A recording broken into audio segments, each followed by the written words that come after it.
في كلامه المجيد والفرقانه الحميد. أعوذ بالله من الشيطان الرجيم. بسم الله الرحمن الرحيم. يا أيها الناس اتقوا ربكم الذي خلقكم من نفس واحدة وخلق منها زوجها وبث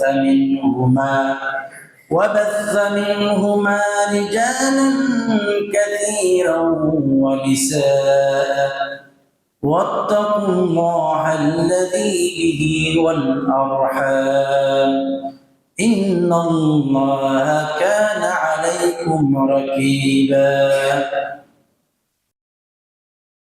وقال رسول الله صلى الله عليه وسلم: قديم المدينة فوجد اليهود صيام يوم عاشوراء. ما هذا اليوم الذي تصومنا؟ هذا يوم عظيم أنجى الله موسى وقوم وغرق فرعون وقوم فصام موسى شكرا فنحن نصوم. فقال رسول الله صلى الله عليه وسلم: أفضل الصيام بعد رمضان شهر الله المحرم. যাবতীয় প্রশংসা মহান আল্লাহ সুবহানাহু ওয়া তাআলার জন্য। যে আল্লাহ সুবহানাহু ওয়া তাআলা আজকে আমাদেরকে সাইয়্যিদুল আইয়াম জুমার দিনে জুমার সালাতে উপস্থিত হওয়ার তৌফিক দিয়েছেন, সেই আল্লাহর দরবারে আমরা শুকরিয়া আদায় করি। আলহামদুলিল্লাহ।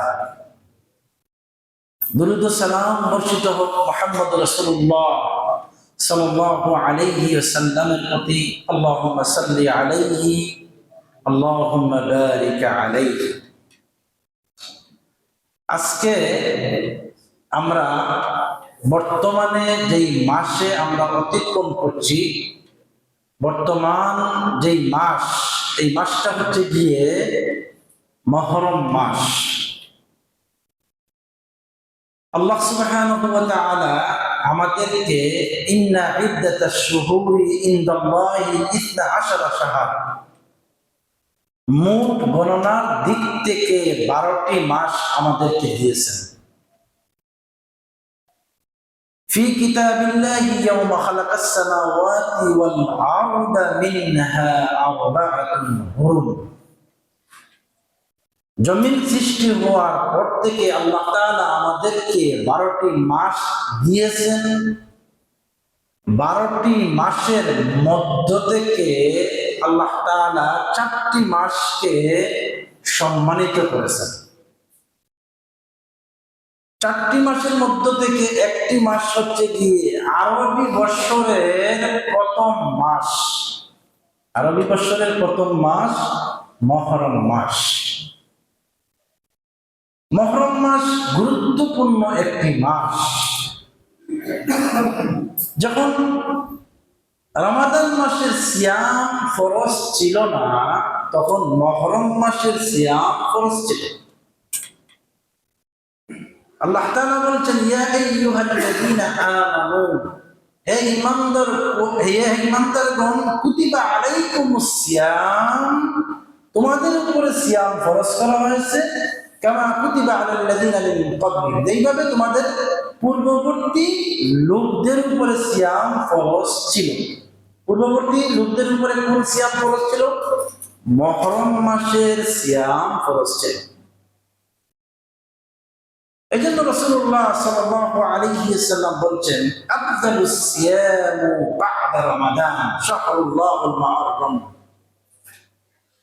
রমাদান মাসের পরে সবচেয়ে গুরুত্বপূর্ণ মাস, রমাদান মাসের পরে আল্লাহর মাস হচ্ছে গিয়ে আল্লাহর মাস শাহরুল্লাহ, আল্লাহর মাস হচ্ছে গিয়ে মুহররম মাস। মুহররম মাসের অনেক ইতিহাস রয়েছে, সত্য মিথ্যা অনেক ইতিহাস।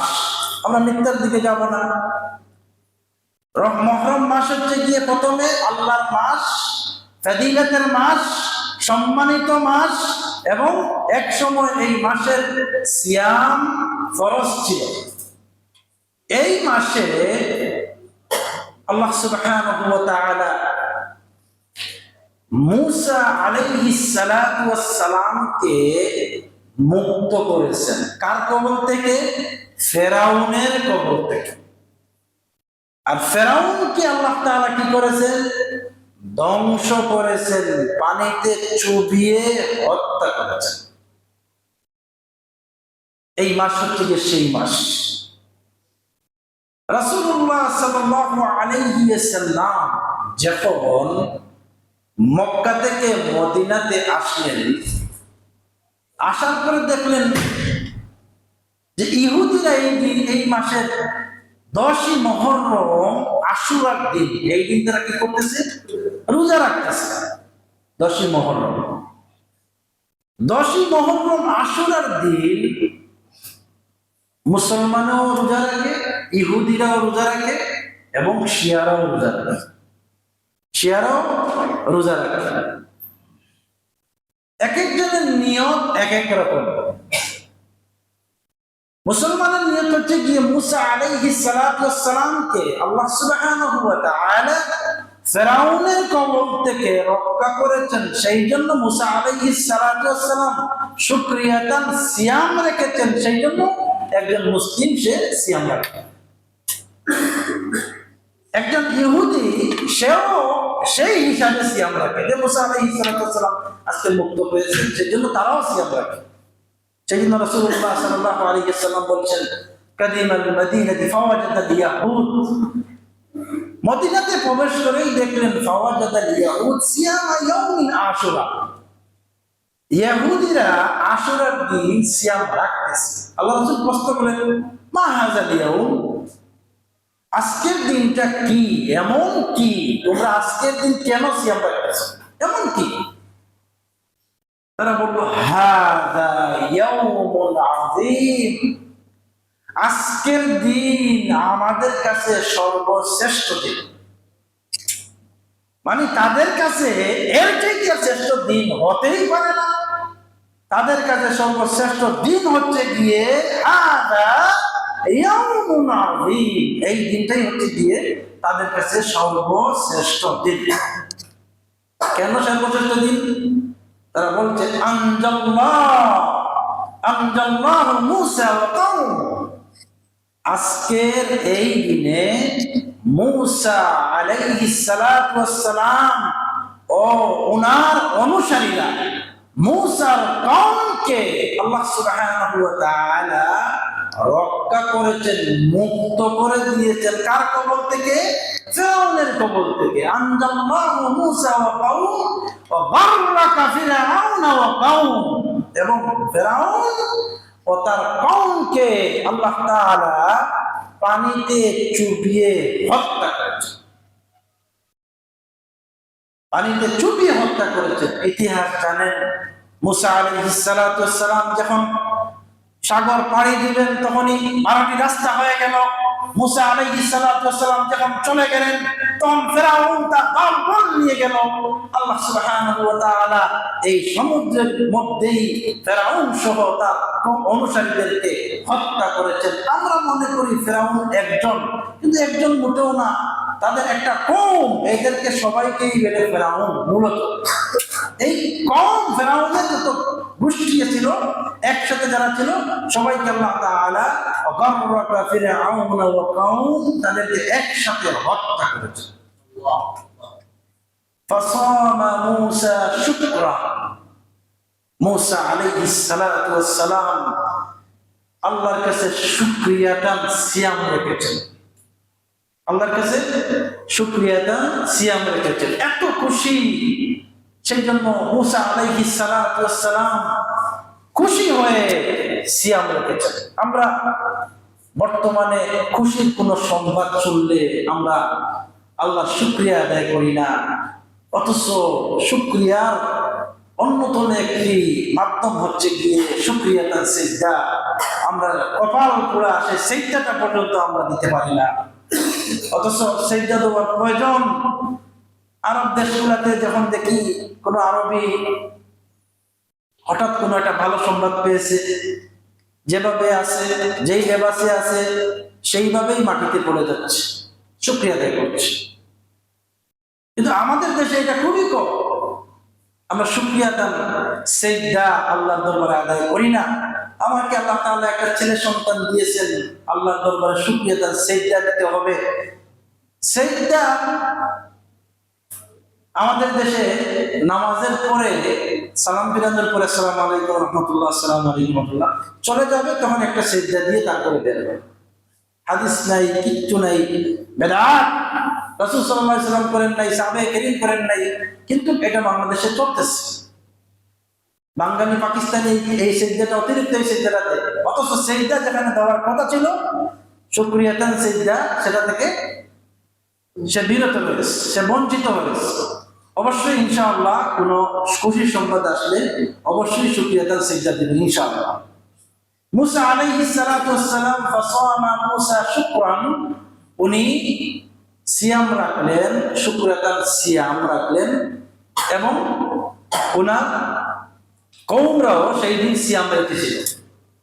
রাসূল সাল্লাল্লাহু আলাইহি ওয়াসাল্লাম বলছেন, যখন ইহুদিরা বলছে যে মুসা আলাইহিস সালাতু ওয়াস সালাম সিয়াম রেখেছেন, আল্লাহ রাসূল বলছেন ফানাহনু আহাক্কু আওলা বিমুসা, আরে তোদের চাইতেও আমরা বেশি হকদার, তোদের চাইতেও বেশি আমরা হক রাখি। মুসা আমাদের ভাই, মুসা আমাদের ভাই। তার মানে একজন মুসলিমের ভাই। মুসলিম হলে সে ভাই হবে, তার বাইরে ভাই হয় না। আল্লাহ তাআলা বলছেন ফাইন তাবু ওয়া আকামুস সালাতা ওয়া আতাউজ যাকাতা ফাইখওয়ানুকুম ফিদ্দীন। যে ব্যক্তি তওবা করলো, সালাত আদায় করলো, যাকাত প্রদান করলো, সে হচ্ছে যে তোমাদের ভাই। তো রাসূলুল্লাহ সাল্লাল্লাহু আলাইহি ওয়াসাল্লাম বলছেন ফানাহনু আহাক্কু আওলা বিমুসা, মুসা আমাদের ভাই, তোদের চাইতেও আমরা বেশি হক রাখি।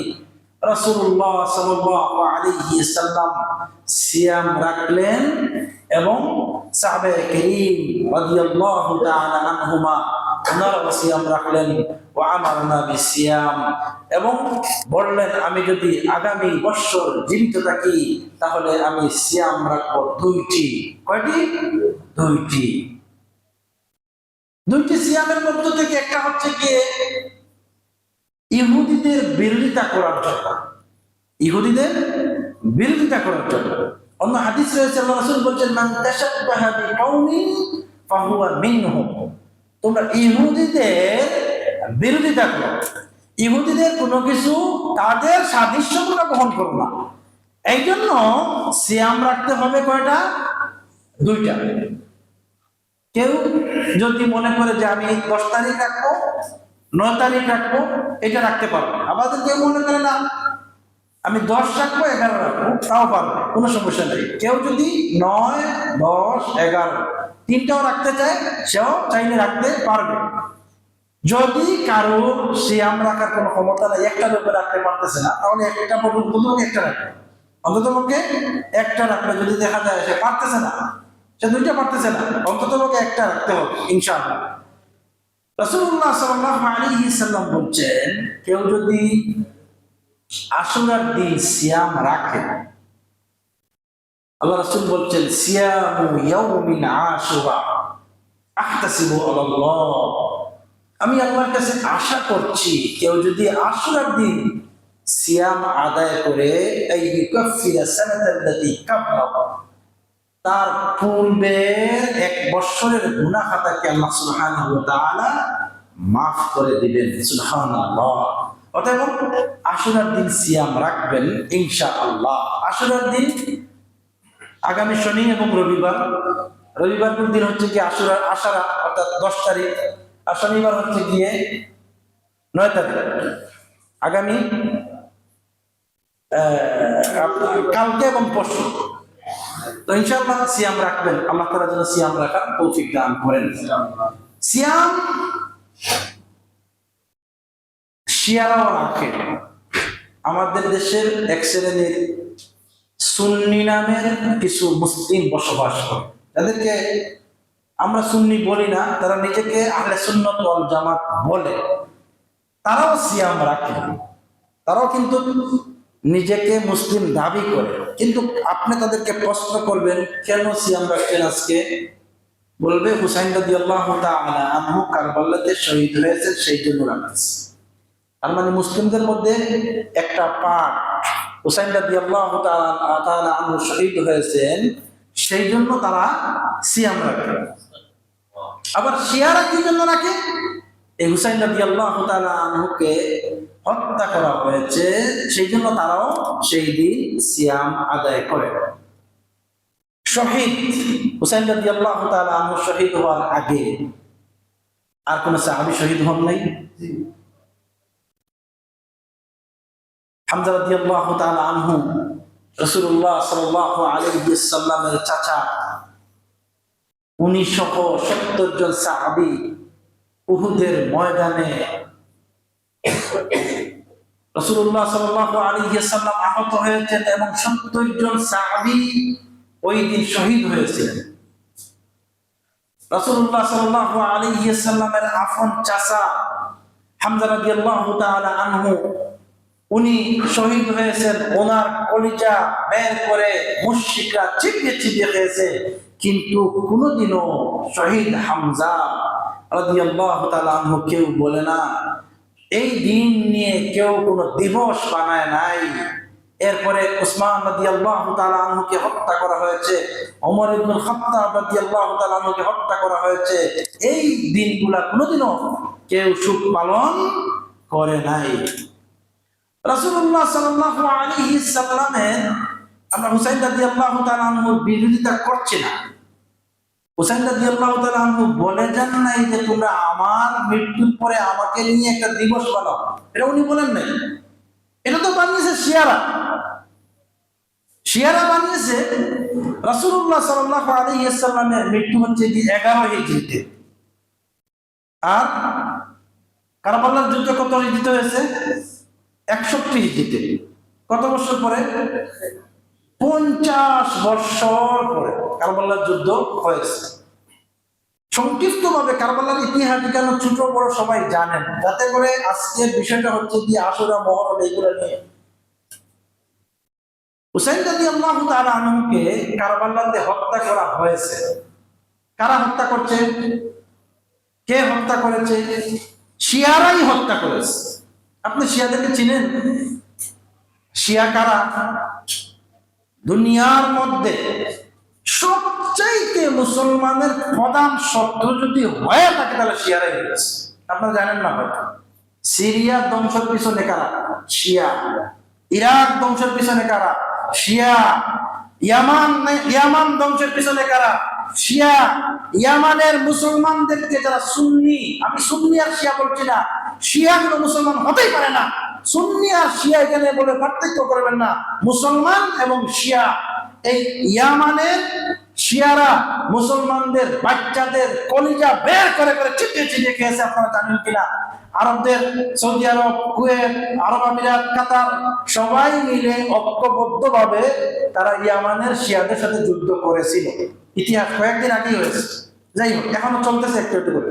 তার মানে এই শিয়া জাতি হচ্ছে গিয়ে মুসলমানদেরকে আজকে শুধু তারা মারার জন্য আপনার চেষ্টা করতেছে না, রাসূলুল্লাহ সাল্লাল্লাহু আলাইহি ওয়াসাল্লামের যুগ থেকে নিয়ে, রাসূলুল্লাহ সাল্লাল্লাহু আলাইহি ওয়াসাল্লামের যুগ থেকে নিয়ে মা আয়েশা রাদিয়াল্লাহু তাআলা আনহাকে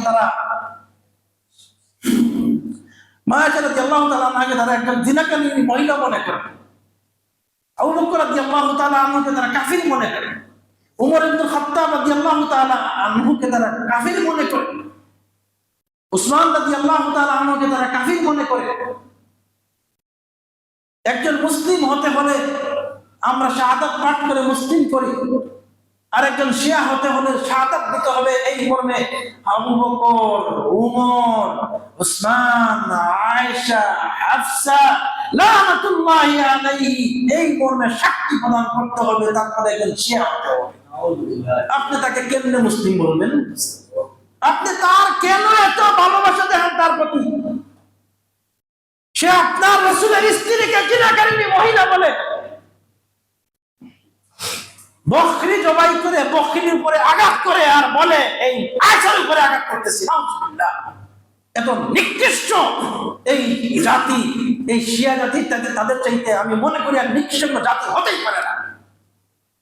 রাসূলুল্লাহ সাল্লাল্লাহু আলাইহি ওয়াসাল্লামকে শেষ নবী মানে না, আলী রাদিয়াল্লাহু তাআলা আনহুকে নবী মানে, হুসাইন হাসান রাদিয়াল্লাহু তাআলা আনহুদেরকে তারা তাদের সবচেয়ে বড় ইমাম মনে করে। এবং শুধু এখানে শেষ নয়, আয়েশা রাদিয়াল্লাহু তাআলা আনহার মৃত্যু বার্ষিকী পালন করে তারা। আপনাদের এলাকাতে যে সমস্ত শিয়া আছে, মুসলমান সমাজে বসবাস করছে, সেই জন্য হয়তো দেখেন না। আপনি যান ইরানের শিয়া দেখেন, ইরানের শিয়াদেরকে আপনি ফেরেশতা মনে করেন না? ইরানের শিয়াদেরকে ফেরেশতা মনে করবেন না, এরা ইহুদিতে যে আরো খারাপ। আমি ওটাও ইহুদিদের পক্ষ নিচ্ছি না, ইহুদিরা তো ইহুদি, এরা তো না বুঝে আল্লাহ, না বুঝে কিছু, কিন্তু এরা এদের চেয়ে অনেক খ্রিস্ট। কারণ এরা মুসলমানদের নাম, এরা মনে করে মুসলমান। আজকে আমার দেশের, আপনার দেশের অনেক মানুষ আছে, তাদেরকে আপনার অনেক বড় কিছু মনে করছে, বলছে যে আমি মুসলিম হব না, শিয়া হয়ে যাব, সৌদি আরবকে সমর্থন করবো না, ইরানকে করবো, কত কথা। অথচ জানে না একজন শিয়া কোনোভাবেও মুসলমান হতেই পারে না। মা আয়েশা রাদিয়াল্লাহু তাআলা আনহার নামে এই বড় একটা কেক নিয়ে আসে, বড় কেকের মধ্যে লেখে আয়েশা ফিন নার, আয়েশা ফিন নার, লাভ। কেকের উপরে একটা টিপ আছে, এটা দিয়ে এভাবে লেখে আয়েশা ফিন নার। কেক কাটে এবং হাতের মধ্যে তালি দেয়, আয়েশা ফিন নার, আয়েশা ফিন নার, আয়েশা ফিন নার। একজন শিয়া। কোনদিন ইহুদি খ্রিস্টানদেরকে দেখেছেন? কোন খ্রিস্টান আয়েশা ফিন নার বলতে, কোন সাহাবীদেরকে গালি দিতে? না, করে না তারা। তা তো মুসলিম, একজন হিন্দু মুসলিম, কিন্তু সে নাম দিয়েছে একজন হিন্দু মনে করে শিয়ারাও মুসলিম, আর অন্যরাও সবার সাথে তারাও মুসলিম। এই জন্য মুসলমানের সবচেয়ে বড় দুশ্মন, শত্রু হচ্ছে গিয়ে শিয়া জাতি। আপনি তাদেরকে কখনো, তাদের মধ্যে 12টি দল রয়েছে, সর্বনিচু মানের যে সমস্ত শিয়া আছে, তাদের আকীদা হচ্ছে গিয়ে মা আয়েশা রাদিয়াল্লাহু তাআলা আনহা একজন জিনাকারিনী মহিলা। আপনার ছোট যে দল রয়েছে, তাদের আকীদা আমাদের দেশে ভালো মনে করি আমরা, শিয়াদের মধ্যে যাদেরকে আমরা ভালো মনে করি, তাদের আকীদা হচ্ছে গিয়ে আবু বকর, উমর, উসমান, আয়েশা রাদিয়াল্লাহু তাআলা আনহা সবাই জাহান্নামী। তাদের যাদেরকে আমরা ভালো মনে করি, এখন আপনি তাদেরকে কেমনে মুসলিম মনে করবেন? আমরা তো তাদেরকে মুসলিম মনে করার প্রশ্নই আসে না। হুসাইন রাদিয়াল্লাহু তাআলা আনহুকে এই শিয়ারাই কারবালার ময়দানে হত্যা করেছে। এই শিয়ারাই। উবাইদুল্লাহ বিন জিয়াদ, তার ইতিহাস পড়েন, সে মূলত শিয়া থেকেই আসছে। সীমার যাকে উবাইদুল্লাহ বিন জিয়াদ যাকে পাঠিয়েছিল হুসাইন রাদিয়াল্লাহু তাআলা আনহুকে হত্যা করার জন্য, এরা সবাই শিয়া অনুসারী ছিল। এবং কারবালার সবচেয়ে যদি কেউ দুরুস করে থাকে, তাহলে এই ইরাকবাসী করেছিল, কুফাবাসী করেছিল। হুসাইন রাদিয়াল্লাহু তাআলা আনহু, রাসূলুল্লাহ সাল্লাল্লাহু আলাইহি ওয়াসাল্লাম বলেছিলেন, হাসান এবং হুসাইন একটা আমার ফুল, গোলাপ ফুলের মতো, এরা আমার কলিজা। আল্লাহ রাসূল সাল্লাল্লাহু আলাইহি ওয়াসাল্লামের এই কলিজার টুকরা নাতিকে তারা হত্যা করেছে। একটুও তাদের বুক কাঁপে নাই, একটুও তাদের কষ্ট লাগে নাই যে আমার রাসূলের নাতিকে আমি হত্যা করছি, একটু তাদের কষ্ট লাগে নাই। আপনি তাদেরকে কেমনে মুসলিম মনে করবেন? হুসাইন রাদিয়াল্লাহু তাআলা আনহু যখন আপনার সৌদি আরব থেকে, মদিনা থেকে যখন আপনার কুফায় যাবেন, তখন ওনাকে কিন্তু নিষেধ করা হয়েছিল যে যাইয়েন না আপনি। উনি গিয়েছেন, কুফাবাসী দাওয়াতে আমাকে দাওয়াত দিয়েছে, দাওয়াত গ্রহণ করতে হবে, সেই জন্য উনি গিয়েছেন। যাওয়ার পরে গেলে দেখলেন যে সব মুনাফিক, সবগুলা মুনাফিক। ওনাকে ওনার ভাই মুসলিম বিন আকিলকে হত্যা করা হবে, চাচাতো ভাইকে মুসলিম বিন আকিলকে হত্যা করার পরে উনি কুফা থেকে চলে আসতে চেয়েছিলেন, কিন্তু ওনাকে আসতে দেওয়া হয় নাই। তখন উনি বলছিলেন যে আমাকে ইয়াজিদ বিন মুয়াবিয়ার কাছে পাঠিয়ে দাও, না হলে আমাকে মদিনায় পাঠিয়ে দাও, না হলে আমাকে কোনো একটা দেশের সীমান্তে পাঠিয়ে দাও। কিন্তু সেই মুনাফিক শিয়াগুলা কখনো ওনার কথা শুনে নাই, ওনাকে হত্যা করেছিল। এবং বাংলাদেশে হত্যার দোষ চেপেছে ইয়াজিদ বিন মুয়াবিয়ার উপরে, ইয়াজিদ বিন মুয়াবিয়ার উপরে। ইয়াজিদ বিন মুয়াবিয়া ইতিহাস যদি আপনি পড়েন এই বিষয়ের উপরে, Yazid bin Muawiya Ubaidullah bin জিয়াদকে বলেন নাই যে হুসাইন রাদিয়াল্লাহু তাআলা আনহুকে হত্যা করে, এটা বলেন নাই। উবাইদুল্লাহ বিন জিয়াদ শিমারকে নির্দেশ দিয়েছে যে হত্যা করার জন্য উবাইদুল্লাহ বিন জিয়াদ নির্দেশ দিয়েছে। মুয়াবিয়া রাদিয়াল্লাহু তাআলা আনহুর ছেলে ইয়াজিদ, ওনার দোষ আছে, আমরা ওনাকে ফেরেশতা মনে করি না। আহমদ ইবনে হাম্বল রাহিমাহুল্লাহ উনি বলেছিলেন ইয়াজিদের প্রতি তোমরা রহমতুল্লাহি আলাইহিও বলবে না, লানাতুল্লাহিও বলবে না। রহমতুল্লাহি বলার প্রয়োজন নাই, গালি দেওয়ারও প্রয়োজন নাই, কিন্তু উনি দোষী, অবশ্যই দোষী। মুয়াবিয়া রাদিয়াল্লাহু তাআলা আনহুর ছেলে ইয়াজিদকে সংক্ষিপ্ত পরিচয়, রাসূলুল্লাহ সাল্লাল্লাহু আলাইহি ওয়াসাল্লামের ষষ্ঠম কিংবা অষ্টম স্ত্রী হাবিবা রাদিয়াল্লাহু উম্মে হাবিবা রাদিয়াল্লাহু তাআলা আনহা, ওনার ভাই। উম্মে হাবিবা হচ্ছেন গিয়ে আবু সুফিয়ানের মেয়ে।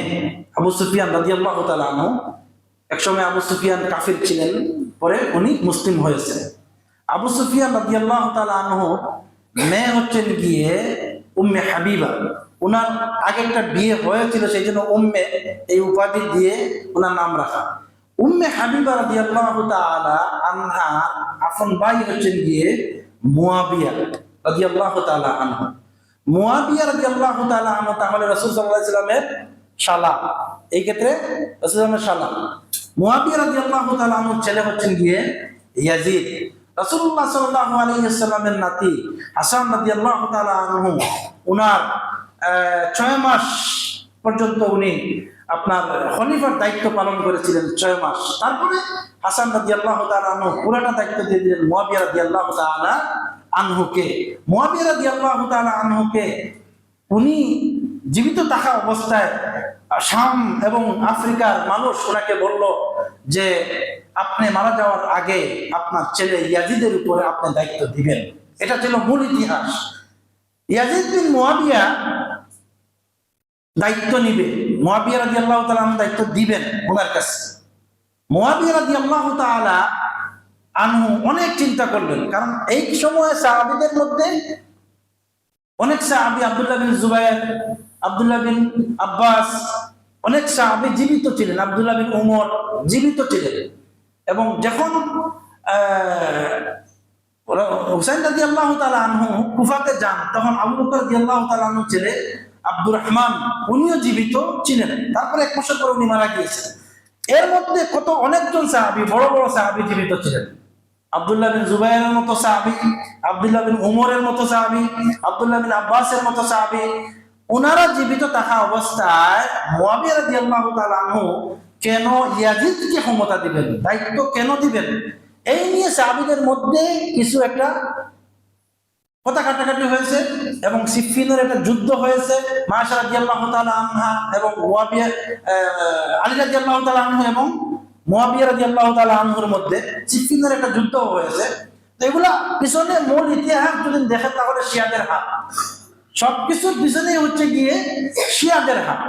যাই হোক, তারপরে রাসূলুল্লাহ সাল্লাল্লাহু আলাইহি ওয়াসাল্লামের সাহাবীরা জীবিত থাকা অবস্থায় মুয়াবিয়া রাদিয়াল্লাহু তাআলা আনহু ইয়াজিদকে দায়িত্ব দেওয়ার কারণে এখানে 2টা পার্টের মতো হয়ে গেছে, বলা যায় 2টা পার্ট। কারণ সাহাবীরা মেনে নিচ্ছেন না একজন ইয়াজিদের মতো একজন ফাসিক মুসলিম কেন দায়িত্ব নিবেন? আর মুয়াবিয়া রাদিয়াল্লাহু তাআলা আনহুর কথা হচ্ছে গিয়ে, যদি আমার ছেলেকে দায়িত্ব না দেই, শাম এবং আফ্রিকার এই জাতিগুলা মক্কা এবং মদিনা সহ সবাইকে ধ্বংস করে মেরে ফেলবে, সেই ভয়ে উনি কি করছেন? ইয়াজিদকে দায়িত্ব দিলেন। ইয়াজিদকে দায়িত্ব দিলেন। এই হচ্ছে কি ইয়াজিদকে দায়িত্ব দেওয়া। কিন্তু আমরা ইয়াজিদকে এক কথায়, বাংলাদেশের মানুষ এক কথায় কাফির। এখানে কোনো কথাই নেই, এক কথায় কি হয়? বাংলাদেশে কাফির। বাংলাদেশে ইয়াজিদ নামে একটা গালি আছে, গালি আছে কিনা নাই? ইয়াজিদের ছেলে ইয়াজিদ, এই ইয়াজিদ, এইরকম বলে গালাগালি করা হয় বাংলাদেশে। তো এগুলা হচ্ছে গিয়ে শুধুমাত্র ইয়াজিদের প্রতি সুধারণা না থাকার কারণে আমরা সুধারণা রাখছি না। অর্থাৎ যেটা আছে সেটা যদি ধারণা রাখে, অন্তত পক্ষে এই গালিগুলো আসবে না। আমাদের মধ্যে, আমাদের সালাফ আলিমদের মধ্যে অনেকে আছে যে ইয়াজিদকে রাদিয়াল্লাহু তাআলা আনহু বলার পক্ষে, কিন্তু অনেকে বলতেছেন যে না, আহমদ ইবনে হাম্বল রাহিমাহুল্লাহ যেই কথাটি বলছেন যে লানাতুল্লাহি বলা যাবে না, রাহিমাহুল্লাহ বলা যাবে না, তাহলে এইটার উপরেই থাকে অনেকের কথা। তো যাই হোক, আমিরা আপনাদের যেটা মনে চায় সেটা বলবেন। আমি মনে করি আহমদ ইবনে হাম্বল রাদিয়াল্লাহু রাহিমাহুল্লাহ, ওনার এই কৌলটা, ওনার এই কথাটি আমি গ্রহণ করেছি ব্যক্তিগতভাবে। ইয়াজিদকে আমি গালিও দেই না এবং তার প্রতি রহমত বর্ষিত খেদাও আমি মনে করি না। তো ইয়াজিদ ছিল আপনার দামেস্কে, মানে দামেস্কের মধ্যে ছিল। হুসাইন রাদিয়াল্লাহু তাআলা আনহু দামেস্কে তো যেতে পারেন নাই, কিন্তু ইকাতের মধ্যে দেখেন হুসাইন রাদিয়াল্লাহু তাআলা আনহুকে হত্যা করা হয়েছে কুফাতে, কারবালাতে। আর ইয়াজিদ ছিল কোথায়? দামেস্কে, অনেক দূরে, অনেক দূরে। কিন্তু বাংলার মানুষ এবং শিয়ারা তারা মনে করছে যে ইয়াজিদই হত্যা করেছে সরাসরি। সরাসরি হাত তাহা দূরের কথা, অনেক দূরে উনি আছেন। এক পর্যায়ে যখন হুসাইন রাদিয়াল্লাহু তাআলা আনহু মাথাটা আলোক করা হলো, তখন ইয়াজিদের কাছে নিয়ে যাওয়া হয়েছে। আমাদের দেশে চালু আছে যে ইয়াজিদ নাকি একটা লাঠি দিয়ে মাথার মধ্যে আঘাত করছেন আর বলছেন কেন হুসাইনকে হত্যা করেছে, কেন এই করেছে, এইটা বলছে বাংলাদেশে, এটা বক্তারা অহরহ বলছে। কিন্তু হুসাইন রাদিয়াল্লাহু তাআলা আনহুর মাথা পাওয়ার পরে ইয়াজিদ শুধু কেঁদেছেন, এটা ইতিহাস। কেন হত্যা করা হলো, উনি কেঁদেছেন। এই জন্য ইয়াজিদের প্রতি আমরা মানে তাকে আমরা কাফির বলতে পারি না। উনি কেঁদেছেন, রাসূল সাল্লাল্লাহু আলাইহি ওয়াসাল্লামের নাতি মাতা দেখে উনি কেঁদেছেন। এই জন্য আমরা ওনাকে মনে করি যে উনি একজন মধ্যপন্থা বলা যায়, রাহিমাহুল্লাহ না, আবার কাফিরও না, দুটার মধ্যে একটাও না। যাই হোক, আমরা শিয়াদের প্রতি কেমন ধারণা রাখবো? শিয়াদের প্রতি বর্তমান মাস হচ্ছে গিয়ে মহরম মাস, শিয়াদের সবচাইতে গুরুত্বপূর্ণ মাস, শিয়াদের সবচাইতে গুরুত্বপূর্ণ মাস। বাংলাদেশে শিয়াদের সংখ্যা খুবই কম, খুবই কম, কিন্তু আছে। ঢাকা মোহাম্মদপুরে একটা জায়গা আছে শিয়া মসজিদ। এই জায়গাতে আপনি শিয়া মসজিদ না বলে অন্য কিছু বললে মানুষ চিনবেই না। মানে এই এলাকাতে পুরা শিয়া বসবাস করে। আপনি গেলে দেখবেন যে এই এলাকাতে পুরা শিয়ারাই বসবাস করে, অন্য কেউ বসবাস করে না। বাংলাদেশের শিয়ারা বর্তমানে আগের চাইতে আরো উপরে উঠছে, আরো উপরে উঠতেছে। তারা এখন প্রকাশিতভাবে সম্মেলন করছে, প্রকাশিতভাবে তারা অনেক কিছু করতেছে প্রকাশিতভাবে। আগে কিন্তু তারা এতটুকু করতো না। আমরা আমাদের এলাকাতে তো শিয়া রয়েছে, আমরা যেখানে অবস্থান করছি তার আশপাশে তো শিয়া আছে না, শিয়ারা রয়েছে। এই শিয়া আবার দুবাইতেও শিয়া আছে, আরব আমিরাতের শিয়া আছে, আরবের শিয়া, ইরানের শিয়া, ইয়ামেনের শিয়া, লিবিয়ার শিয়া, লেবাননের শিয়া এবং আপনার ইরানের শিয়া। এদের মধ্যে একটা শিয়ার মধ্যে আরেকটা শিয়ার অনেক ব্যবধান রয়েছে, অনেক ব্যবধান রয়েছে। কিন্তু আগেই বলছি, সবচেয়ে ভালো যে শিয়া, সে আবু বকরকে কাফির মনে করে, সবচেয়ে ভালো যে শিয়া। এই জন্য তাকে আপনি ভালো, এত ভালো মনে করতে যাবেন না। রাসূলুল্লাহ সাল্লাল্লাহু আলাইহি ওয়াসাল্লাম বলছেন, একজন মুসলিম যদি অপর মুসলিমকে কাফির বলে, তাহলে দুইজনের মধ্য থেকে উনি যদি কাফির না হয়, তাকে কাফির বলার কারণে সে যদি কাফির না হয় উনি কাফির অটোমেটিক হয়ে যাবে। কত বড় একটা হাদিস, অটোমেটিক কাফির হয়ে যাবে। রাসূলুল্লাহ সাল্লাল্লাহু আলাইহি ওয়াসাল্লামের সাহাবীদেরকে কাফির বলছে, সাহাবীদেরকে কাফির বলছে। আমরা যদি সব কথা রেখে দেই, এই হাদিস সহিহ বুখারীর 6103 নম্বর হাদিস, এই হাদিসের উপর যদি আমল করি তাহলে তারা কাফির, এই হাদিসের উপরে। কারণ শিয়ারা যে মুসলমান এতে কোনো সরিষা পরিমাণ আমাদের সন্দেহ নেই। শিয়ারা যে মুসলমান, এতে সাহাবীরা যে মুসলমান সরিষা পরিমাণ আমাদের মধ্যে কোনো সন্দেহ নাই। তারা যে মুসলিম, মুসলিমদের মধ্যে সবচেয়ে শ্রেষ্ঠ মুসলিম তারা। রাসূলুল্লাহ সাল্লাল্লাহু আলাইহি ওয়াসাল্লামের পরে যিনি আছেন না আবু বকর রাদিয়াল্লাহু তাআলা আনহু, উনাকে কাফির বলছে, তাহলে আপনি শিয়াকে কেমনে আপনি একজন মুসলিম মনে করবেন? শিয়ারা নামাজ পড়ে 3 ওয়াক্ত, নামাজ পড়ে কয় ওয়াক্ত? 3 ওয়াক্ত। আমরা দুবাইতে প্রোগ্রাম করি, তো আমাদের এই প্রোগ্রামের মাঠ ছিল এখানে আল-মানার সেন্টার, শেখ মতিউর রহমান মাদানী হাফিজাহুল্লাহ, উনি আলোচনা করতেছেন। এমন ভাবে আমরা আপনার মাগরিবের সালাত শেষ করে ফেলেছি। মাগরিবের সালাত শেষ, এশার মাগরিবের মধ্যখানে হঠাৎ করে শুনি একটা আজানের আওয়াজ, আজান হচ্ছে। আজানের মধ্যে বলছে আশহাদু আন্না আলিয়্যুন ওয়ালিউল্লাহ, হঠাৎ করে আওয়াজ আসে, মানে পাশেই। তখন আমি জিজ্ঞাসা করলাম এখানে যারা ছিল যে তারা এখন আজান দিচ্ছে কেন। আমি জানতাম না তারা যে 3 ওয়াক্ত সালাত আদায় করে, ওটা আমি জানতাম না। এলাকার মানুষ বলছে তারা এখন সালাত আদায় করবে। এগুলো কোন ওয়াক্ত সালাত? বলে মাগরিব এবং এশা এই দুইটাকে একত্রিত করে তারা এক ওয়াক্ত সালাত আদায় করে। তারা এক ওয়াক্ত তারা সালাত আদায় করে, সেই জন্য তারা আজান দিচ্ছে। আজানের মধ্যে কি যোগ করেছে ভাই? কি যোগ করেছে? তারা মনে করছে যে আলী রাদিয়াল্লাহু তাআলা আনহু একজন রাসূল। তাদের ধারণা এমন, মুহাম্মদ সাল্লাল্লাহু আলাইহি ওয়াসাল্লামের উপরে ভুলে ওহী চলে আসছে, নাউযুবিল্লাহ। মুহাম্মদ সাল্লাল্লাহু আলাইহি ওয়াসাল্লামের কাছে ওহী আসার কথা ছিল না, আসার কথা ছিল আলীর উপরে। জিবরিল ভুল করে মুহাম্মদ সাল্লাল্লাহু আলাইহি ওয়াসাল্লামের উপরে ওহী নিয়ে আসছেন, এটা হচ্ছে তাদের আকীদা। এই জন্য তারা আজানের মধ্যে বলে আশহাদু আন্না আলিয়্যুন ওয়ালিয়্যুল্লাহ, নাউযুবিল্লাহ। তারা আজানের মধ্যে, আমরা কি বলি? আশহাদু আন্না মুহাম্মাদুর রাসূলুল্লাহ। তারা মুহাম্মদের জায়গায় আলিয়্যুন ওয়ালিয়্যুল্লাহ বলতেছে। আচ্ছা, কোরআন হচ্ছে গিয়ে 30 পারার কোরআন। কয় পারার কোরআন? আমাদের আকীদা সবার তো এক না, কিন্তু শিয়াদের আকীদা হচ্ছে গিয়ে 17,000 পারা, 17,000। তারা এক শ্রেণীর শিয়াদের আকীদা। এক শ্রেণীর শিয়াদের হচ্ছে গিয়ে বর্তমান যে কোরআন, এটা হচ্ছে বিকৃত কোরআন, বিকৃত কোরআন। এরা হচ্ছে গিয়ে শিয়াদের মধ্যে সবচেয়ে ভালো শিয়া, শিয়াদের মধ্যে সবচেয়ে ভালো শিয়াদের আকীদা হচ্ছে গিয়ে কোরআন 30 পারা নয়, 90 পারা। কোরআনের মধ্যে আলী রাদিয়াল্লাহু তাআলা আনহুর নাম আসে নাই, ফাতিমা রাদিয়াল্লাহু তাআলা আনহার নাম আসে নাই। এই জন্য কোরআন পরিপূর্ণ নয়। এরা হচ্ছে কি সর্ব ভালোর মধ্যে যে সমস্ত শিয়া আপনার এলাকায় আমার এলাকায় বসবাস করছে, তাদেরকে গিয়ে প্রশ্ন করে তারা এটাই বলে ভালো শিয়া।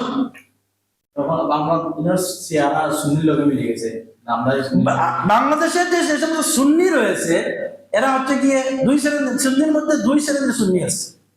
যেমন আপনার ওপেনলি বলি, গিয়াসউদ্দিন তাহেরি হচ্ছে গিয়ে 1 শ্রেণীর সুন্নি, আর আমাদের দেশে যেমন ধরেন ফুলতলি আরেক শ্রেণীর সুন্নি। একজনের সাথে আরেকজনের আকীদা মিল নাই। গিয়াসউদ্দিন তাহেরির মাথার টুপির মধ্যে লেখা থাকে ইয়া আলী, ইয়া আলী লেখা থাকে, কিন্তু একজন ফুলতলি তার মাথার মধ্যে ইয়া আলী লিখবে না, কখনো সে লেখে না। গিয়াসউদ্দিন তাহেরি হচ্ছে গিয়ে ওই আকীদার সুন্নি, অর্থাৎ শিয়া আকীদার সুন্নি, শিয়া আকীদার সুন্নি। আপনি এই সুন্নিদেরকে দেখবেন কেন? বাংলাদেশের আপনি প্রত্যেক মুসলমানের মধ্যে শিয়াদের কালচার রয়েছে। দেখাবো 2-1টা। নামের সাথে আলী আছে কিনা না? এখানে অনেকজনের নামের সাথে আলী আছে। কোথায় থেকে আসছে? শিয়াদের কাছ থেকে আসছে। শিয়ারা আলী নামটি ব্যবহার করতে, সেই জন্য আজকে আমরা অমুক হাসিব আলী, হবিব আলী, এই আলী, এই আলী, এই আলী আছে না, এই শিয়াদের কাছ থেকে নিয়ে আসছে, কিন্তু আমরা জানি না। আমরা জানি না। হাসান নামের সাথে হাসান আছে না? হ্যাঁ, আব্দুল্লাহ হাসান, অমুক হাসান তমুক হাসান, কেন শিয়াদের কাছে নিয়ে আসা হয়েছে? হুসাইন, হুসাইন আছে না নামের সাথে? ও নামের সাথেই হুসাইন রয়েছে, নাম একটা, সাথে করে হুসাইন রয়েছে। এরপরে আসেন মা ফাতিমা রাদিয়াল্লাহু তাআলা আনহাকে আমরা মা বলবো? বাংলাদেশে বলে না? বাংলাদেশের বড় হুজুর, ছোট হুজুর, মেজ হুজুর সবাই বলবে মা ফাতিমা গো। মা ফাতিমা টান দেয় না? রাসূল সাল্লাল্লাহু আলাইহি ওয়াসাল্লামের মেয়ে আমাদের মা হয়? বিবেকে ধরে না? বিবেকে রাসূল সাল্লাল্লাহু আলাইহি ওয়াসাল্লামের স্ত্রীরা হচ্ছে গিয়ে উম্মতের মা। খাদিজা রাদিয়াল্লাহু তাআলা আনহা আমাদের মা, আয়েশা রাদিয়াল্লাহু তাআলা আনহা আমাদের মা, হাফসা রাদিয়াল্লাহু তাআলা আনহা আমাদের মা, খাদিজা রাদিয়াল্লাহু তাআলা আনহার মেয়ে ফাতিমা রাদিয়াল্লাহু তাআলা আনহা কেমনে মা হয়? উনার বোন জয়নব মা হয় না কেন? উনার বোন কুলসুম মা হয় না কেন? খালি ফাতিমা মা হবে কেন? বিবেকে ধরে না? এগুলা শিয়াদের কাছ থেকে আমাদের মুসলিম সমাজে এগুলা ঢোকানো হয়েছে, শিয়াদের কাছ থেকে দাঁড় করা হয়েছে। গাছ একটাতে টান দিতে বলতেছে ইয়া আলী, ইস্কাতে ঠেলাতে বলতেছে ইয়া আলী, শক্তিশালী কোনো কাজ করতে বলতেছে ইয়া আলী। এরা কারা? শিয়া না, শিয়াদেরকে বলছে না, শিয়াদের অনুসরণ করতেছে তারা, শিয়াদের কাছ থেকে দাঁড় করতেছে তারা। আমরা বলি ইয়া আল্লাহ, হঠাৎ করে রাস্তাতে আপনি পড়ে গেছেন, কেউ বলে আল্লাহ, কেউ বলে মাইগো, কেউ বলে ইয়া আলী। তিন শ্রেণীর মানুষ তিন ভাবে কথা বলে, তিন শ্রেণীর মানুষ তিন ভাবে কথা বলে। এই ইয়া আলী যারা বলতেছে তারা তারা নিজেও জানে না কোথায় থেকে আসছে, তারা নিজেও জানে না। এই মা শব্দটি মূলত হিন্দুদের আবিষ্কার করা। মা শব্দটি হিন্দুদের মধ্যে বাবা আছে, দেখেন বাবা বলেন তো, হিন্দুদের মধ্যে বাবা নাই।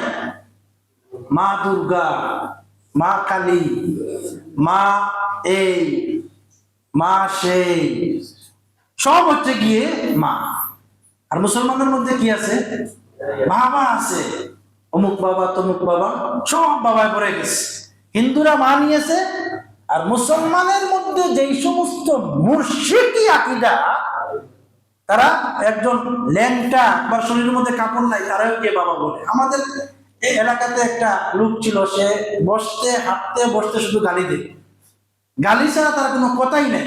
সে হচ্ছে কি আমাদের এলাকার সব থেকে বড় বাবা, অমুক বাবা। তো যাই হোক, শিয়াদের কাছ থেকে আমাদের মুসলিম সমাজ অনেক কিছু দাঁড় করেছে, একটা নয়, দুইটা নয়, অসংখ্য অগণিত জাল হাদিস। বাংলাদেশে যেতগুলো আমল হয় তার অধিকাংশ শিয়ারাই আবিষ্কার করেছে, তার অধিকাংশই হচ্ছে কি শিয়াদের আবিষ্কার করা। আপনি ইতিহাস দেখেন, এই শিয়াদের কাছ থেকে দাঁড় করেছে এই সুন্নিরা। এই সুন্নি নামের যে সমস্ত জাহিল রয়েছে, এরা শিয়াদের কাছ থেকে দাঁড় করেছে। আর এক চাইতে উপরে যারা আছে ভালো, এরা এগুলা শেয়ার কপি করে, শেয়ার কপি করে সমাজে ছড়িয়ে দেয়। আপনি দেখবেন যে মমতাজ বেগম এর মধ্যে আর গিয়াসউদ্দিন তাহিরের মধ্যে কোনো পার্থক্য নেই। আপনি দেখবেন, আমার কথা আপনি হয়তো হাসতেছে, মমতাজ বেগম যেভাবে বলে আকাশটা কাঁপছিল কেন, জমিনটা নাচছিল কেন, বরফের গাম ছিল কোন সেই দিন সেই দিন, গিয়াসউদ্দিন তাহির বলে আকাশটা কাঁপছিল কেন, জমিনটা নাচছিল কেন, বরফের গাম ছিল কেন সেই দিন সেই দিন। তার মধ্যে আর এর মধ্যে কোনো পার্থক্য আছে? কোনো পার্থক্য নাই। ঠিক তেমনই ভাবে একজন শিয়ার মধ্যে যেটুকু আছে তার থেকে হয়তো একটু ভালো আকীদা, হয়তো সাহাবীদেরকে গালি দেয় না, হয়তো তারা সাহাবীদেরকে গালি দেয় না, আমলগত ভাবে যা কিছু আছে সবগুলা শিয়াদের কাছ থেকে না করে। নামাজের পরে আমাদের সমাজে যে মাথায় হাত দেয়, দেখছেন? সালাম বিরানোর পরে আসসালামু আলাইকুম, আসসালামু আলাইকুম, মাথায় হাত দেয়। এটা কোথায় থেকে আসছে আপনি জানেন? আমি এটার ইতিহাস দেখছি। আমি একজন শিয়াকে প্রশ্ন করছি, সালাতের সময় একজন শিয়া জামাতের সাথে সালাত আদায় করে না, শিয়া জামাতের সাথে সালাত আদায় করে না। আমরা আমাদের বাংলাদেশে এক শ্রেণীর মুসলমান আহলে হাদিস মসজিদ ভাঙার জন্য উঠে পড়ে লেগেছে। আহলে হাদিসদের আকীদা তাদের কাছে ভালো লাগে না, শিয়াদের আকীদা তাদের কাছে ভালো লাগে। এই জন্য আহলে হাদিসদের মসজিদ ভাঙার জন্য, মসজিদ শুধু ভাঙে না, মসজিদ ভেঙে আগুন দিয়ে জ্বালিয়ে দিচ্ছে। আকীদা হচ্ছে কি শিয়াদের, সেই জন্য দেখে না, আরে বেকুব পাত্তর নিয়ে মসজিদের ভিতরে আসতেছে, এসে মসজিদ সিজদার সামনে এই বড় পাত্তর রেখে সালাত আদায় করতেছে, একটা বারও বলে না এটা কেন নিয়ে আসছো। তা'মুরুনা বিল মা'রুফি ওয়া তানহাউনা আনিল মুনকার, তোমরা সৎ কাজের আদেশ করো, অসৎ কাজের নিষেধ করো। এটা অসৎ কাজের মধ্যে পড়ে, এটা অসৎ কাজের মধ্যে পড়ে না। কি আবার দেখবেন আপনি, এটা তারা সালাতের মধ্যে যায়, জামাতে সালাত আদায় করে না, একা একা পাত্তর একটা সামনে দিয়ে সালাত আদায় করে। তাও আপনার রাসূলুল্লাহ সাল্লাল্লাহু আলাইহি ওয়াসাল্লামের তরিকায় সালাত আদায় করে না। তাদের শিয়া হুমাইনি, বর্তমান যে শিয়ার যে ইমাম রয়েছে বর্তমানে হুমাইনি, সে হচ্ছে কি শিয়াদের ইমাম। তার পদ্ধতি, সে যে পদ্ধতি বলে দিবে ওই পদ্ধতিতে শিয়ারা ইবাদত করে। শিয়ারা আপনার জানাজার সালাত তাদের দেখেছেন, জানাজার সালাত তারা কিভাবে পড়ে দেখবেন, কিন্তু কখনো এগুলার উপরে একটুও বিশ্বাস করবেন না। এই শিয়াদের কাছ থেকে যেন আল্লাহ সুবহানাহু ওয়া তাআলা মুসলিম জাতিদেরকে যেন আল্লাহ তাআলা যেন হেফাজত করেন, আল্লাহুম্মা আমিন। শিয়ারা হচ্ছে গিয়ে মুসলমানের শত্রু। আপনি শিয়াদেরকে বন্ধু মনে করতে পারেন, ওয়াল্লাহি যে যার হাতে আমার প্রাণ, তার কসম করে বলছি, শিয়া সম্পর্কে আমি যতটুকু জানি, বিভিন্ন দেশ ভ্রমণ করে আমি দেখেছি, শিয়া হচ্ছে গিয়ে মুসলমানদেরকে তারা যদি দেখে একজন মুসলিম টয়লেটের আপনার টাঙ্কির মধ্যে ডুবে হাবুডুবু খাচ্ছে একজন শিয়া, হাত ধরে তুলবে না, লেখে রাখেন আপনি আমার কথা, সে হচ্ছে কি শিয়া। আপনি মনে করছেন শিয়া আপনাকে বাঁচাবে? জীবনেও না। শিয়া আপনাকে হত্যা করার জন্য উঠে পড়ে লেগেছে। সিরিয়াকে ধ্বংস করেছে শিয়া, সিরিয়ার মুসলমানদেরকে এমন ভাবে হত্যা করেছে শিয়া, এটা আপনি ইতিহাস যদি পড়েন তাহলে বুঝতে পারবেন।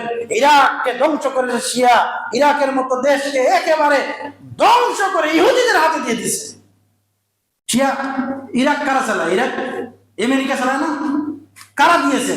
এই শিয়ারাই ইহুদিদের হাতে তুলে দিয়েছে। তার মানে ইহুদিদের সবচেয়ে বড় বন্ধু হচ্ছে গিয়ে এই শিয়ারা। ইরানের মাটিতে হাজার হাজার নয় লক্ষ লক্ষ ইহুদিরা বসবাস করে। কোন দেশে ইহুদিরা বসবাস করে? ইরানের মধ্যে বসবাস করে। শিয়ারা তাদেরকে আশ্রয় দিয়েছে, খালাতো মামাতো ভাই, তার মধ্যে কোনো ডিফারেন্স নাই। সেই জন্য শিয়াদেরকে আপনি কখনো মুসলিম মনে করবেন না, শিয়াদের কাছ থেকে দূরে থাকবেন। শিয়ারা আপনাকে কখনো বন্ধু মনে করে না, শিয়ারা আপনাকে সর্বদা শত্রু মনে করে। শিয়ারা হচ্ছে কি এই জাতির বিষ। শিয়ারা আপনাকে পায়, যদি সুযোগ পায় আপনাকে হত্যা করে একবারে টুকরা টুকরা করবে। শিয়ারা এই জাতি। আল্লাহ যেন শিয়া জাতিদের কাছ থেকে মুসলিম জাতিকে হেফাজত করেন। আল্লাহুম্মা আমিন। আকুলু কাওলি হাযা আস্তাগফিরুল্লাহ লানা ওয়া লাকুম ওয়া লিসাইরিল মুমিনিন।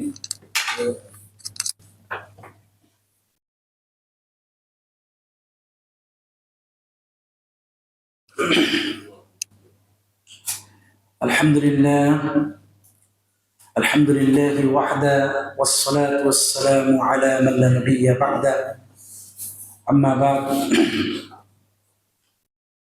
আমরা মুহররম মাসে বর্তমানে অবস্থান করছি। বিশেষ করে মুহররম মাসের যে ফজিলত আগেই বলেছি, আবার বলছি, অন্যতম ফজিলত হচ্ছে গিয়ে সিয়াম রাখা। মুহররম মাসের অন্যতম ফজিলত হচ্ছে গিয়ে সিয়াম রাখা। আশুরার সিয়াম। আশুরার সিয়াম কেন রাখতে হবে একটু আগে আলোচনা করেছি, এখানে অনেক ভাই পরে আসছেন, সেই জন্য বলছি আশুরার সিয়াম রাখতে হবে। মুসা আলাইহিস সালাতু ওয়াস সালাম ফেরাউনের কবল থেকে মুক্ত হয়েছেন, আল্লাহ মুক্ত করেছেন, এবং ফেরাউনকে আল্লাহ পানিতে চুবিয়ে হত্যা করেছেন। সেই জন্য ফাসামা মুসা শুকরান, মুসা আলাইহিস সালাতু ওয়াস সালাম শুকরিয়াতান সিয়াম রেখেছেন। সেই নিয়তে আপনি সিয়াম রাখবেন ইনশাআল্লাহ। সিয়াম রাখবেন। রাসূল সাল্লাল্লাহু আলাইহি ওয়াসাল্লাম বলছেন, আফজালুস সিয়ামু বা'দা রমাদান, রমাদানের মাসের সিয়ামের পরে সবচেয়ে গুরুত্বপূর্ণ সিয়াম হচ্ছে গিয়ে মুহররম মাসের সিয়ামের গুরুত্ব।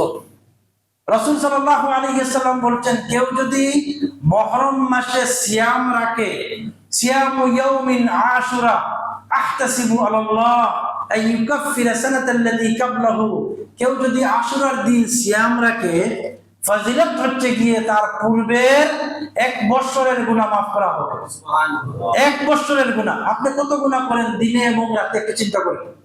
দিনে রাতে মিলে কত গুনাহ করছেন আপনি, জেনে না জেনে, গোপনে প্রকাশ্যে কত গুনাহ করছেন।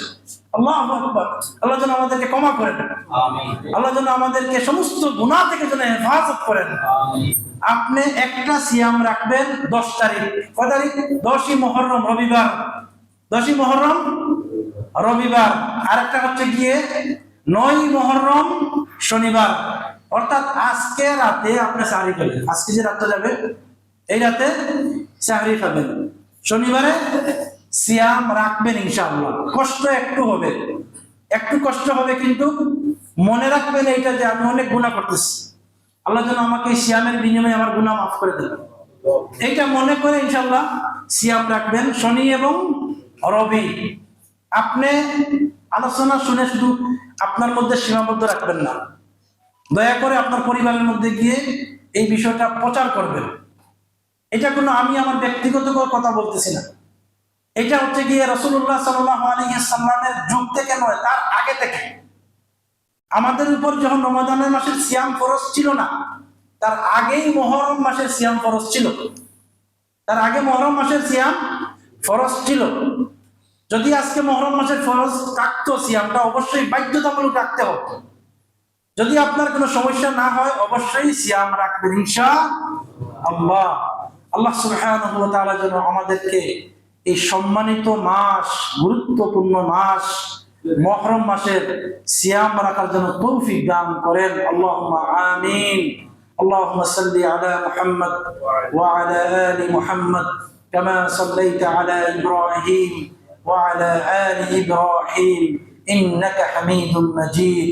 اللهم بارك على محمد وعلى آل محمد كما باركت على إبراهيم وعلى آل إبراهيم إنك حميد مجيد.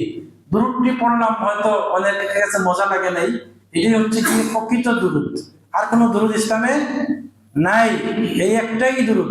এই দুরূদ পড়লে আল্লাহ রাসূল সাল্লাল্লাহু আলাইহি ওয়াসাল্লাম বলেছেন যে সে তার উপরে 10টা রহমত বর্ষিত হবে। এই দুরূদটা পড়বেন, এই দুরূদ হচ্ছে দুরূদের জগতের সর্বশ্রেষ্ঠ দুরূদ ইনশাআল্লাহ। আল্লাহ সুবহানাহু ওয়া তাআলা যেন এই এলাকার সমস্ত কবরবাসী যারা হয়েছে, আল্লাহ যেন তাদেরকে মাফ করে দেন। আল্লাহ তাআলা যেন আমাদের মধ্যে যারা অসুস্থ আছেন, আল্লাহ যেন সবাইকে সুস্থতা দান করেন।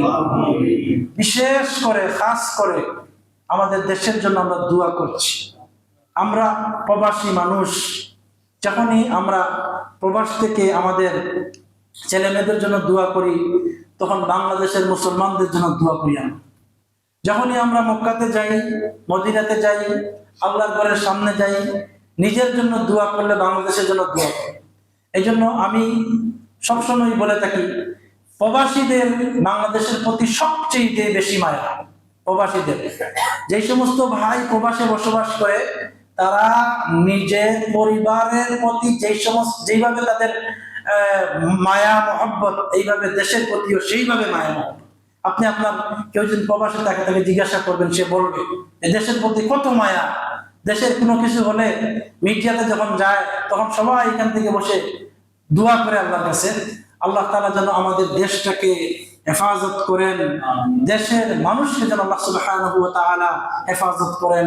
আল্লাহ সুবহানাহু ওয়া তাআলা যেন আমাদেরকে উত্তম একজন মানুষ, উত্তম একজন আমাদের গার্জেন বাংলাদেশের, আল্লাহ যেন সেইভাবে একজনকে দেন যার মাধ্যমে ইসলামের উপকার হবে, দেশের উপকার হবে, দেশের মানুষের উপকার হবে। আল্লাহ যেন সেইভাবে একজনকে ব্যবস্থা করে দিন। আল্লাহুম্মা আমিন।